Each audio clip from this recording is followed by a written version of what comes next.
দেখে, স্বপ্নে যদি সে রশি দেখে তাহলে এটা গুড সাইন। এটা কেমন যেন আল্লাহর সাথে একটা প্রতিশ্রুতির সাথে সম্পৃক্ত, কারণ আল্লাহ তাআলা কোরআনে ইরশাদ করেছেন ওয়াতাসিমু বিহাবলিল্লাহি জামিআ। আরবিতে রশি আরবি হচ্ছে হাবল, মানে ওয়াতাসিমু বিহাবলিল্লাহি জামিআ, তোমরা আল্লাহর রজ্জু বা রশিকে আঁকড়ে ধরো।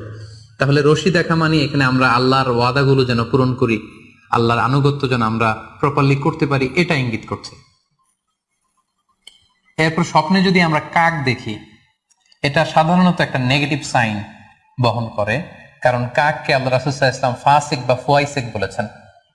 সো আমরা যদি স্বপ্নে কাক দেখি, এটাকে আমরা পজিটিভ কোনো সাইন মনে না করে নেগেটিভ সাইন মনে করতে পারি। তৃতীয়ত, আমরা যদি স্বপ্নে লম্বা কাপড় দেখি, এটা গুড সাইন।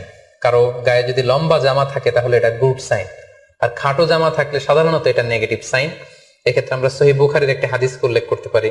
আল্লাহর হাবিব সাল্লাল্লাহু আলাইহি ওয়াসাল্লাম বলেছেন যে আমার সামনে অনেক মানুষকে পেশ করা হলো, তাদের কারো জামা নাভি পর্যন্ত, কারো জামা হাঁটু পর্যন্ত, কারো জামা পা পর্যন্ত। আর সেক্ষেত্রে ওমরে ফারুককে দেখলাম যে এত লম্বা জামা পরে সে হেঁটে যাচ্ছে, সে তার জামা টেনে টেনে নিয়ে যাচ্ছে। তো সাহাবারা বললেন মা আউয়ালতাহু ইয়া রাসূলুল্লাহ, হে আল্লাহর রাসূল, আপনার এই স্বপ্ন থেকে আপনি কি বোঝাতে চাইলেন? আল্লাহ রাসূল সাল্লাল্লাহু আলাইহি ওয়াসাল্লাম বললেন আউয়ালতুহু আদ-দীন, এটা দ্বারা আমি দিনদারি বোঝাতে চাইলাম। অর্থাৎ যার জামা লম্বা তার মানে তার তাকওয়া বেশি বা তার দিনদারি বেশি। আর স্বপ্নে যদি কারো জামা খুব ছোট খাটো বা জামাহীন অবস্থায় কাউকে দেখা হয়, এটা সাধারণত তার দিনদারি কমে যাচ্ছে বা তার তাকওয়া is decreasing day after day, এটার একটা সাইন বহন করে। পাশাপাশি দুধ, স্বপ্নে যদি কেউ দেখে সে দুধ খাচ্ছে, এটা একটা ভালো সাইন। স্বপ্নে দুধ খেতে যদি দেখা হয় তাহলে তার জ্ঞান বৃদ্ধি পাবে বলে এটা একটা সাইন বা আলামত বহন করে। সেক্ষেত্রেও আমরা বুখারীর একটা হাদিস উল্লেখ করতে পারি, যেখানে আল্লাহ রাসূল সাল্লাল্লাহু আলাইহি ওয়াসাল্লাম একটা স্বপ্নের কথা সাহাবাদেরকে শেয়ার করছিলেন। তিনি বললেন যে আমাকে এক বাটি দুধ দেয়া হলো, আমি সেখান থেকে দুধ খেলাম, তারপর দেখলাম যে আমার আঙ্গুল থেকে দুধ বের হচ্ছে, আর সেখানে যে অবশিষ্ট দুধ রয়ে গেল সেটা আমি ওমরে ফারুকের মুখে দিলাম। ওমরে ফারুক সেই অবশিষ্ট দুধটা খেলো।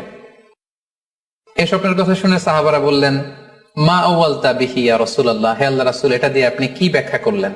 ফামা আউয়ালতাহু ইয়া রাসূলুল্লাহ, আল্লাহ রাসূল সাল্লাল্লাহু আলাইহি ওয়াসাল্লাম বললেন আল ইলম, এটা দিয়ে আমি জ্ঞানের ব্যাখ্যা করেছি।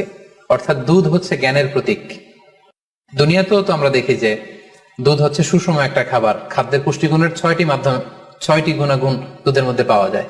সো কেউ যদি স্বপ্নে দেখেন যে তিনি দুধ পান করছেন, আশা করা যায় এটা তার জন্য ভালো সাইন, তার জ্ঞান বাড়বে বলে আমরা ধারণা করতে পারি। এবার স্বপ্নে যদি কেউ দেখে যে সে আজান দিচ্ছে, এটাও ভালো সাইন। স্বপ্নে আজান দেয়া এটা সাইন হচ্ছে সে হয়তো অচিরে হজ করতে যাবে। হজের সাথে আজানের কি সম্পর্ক? এর কারণ হচ্ছে সূরা হজ্জে আল্লাহ তাআলা সাইয়েদনা ইব্রাহিম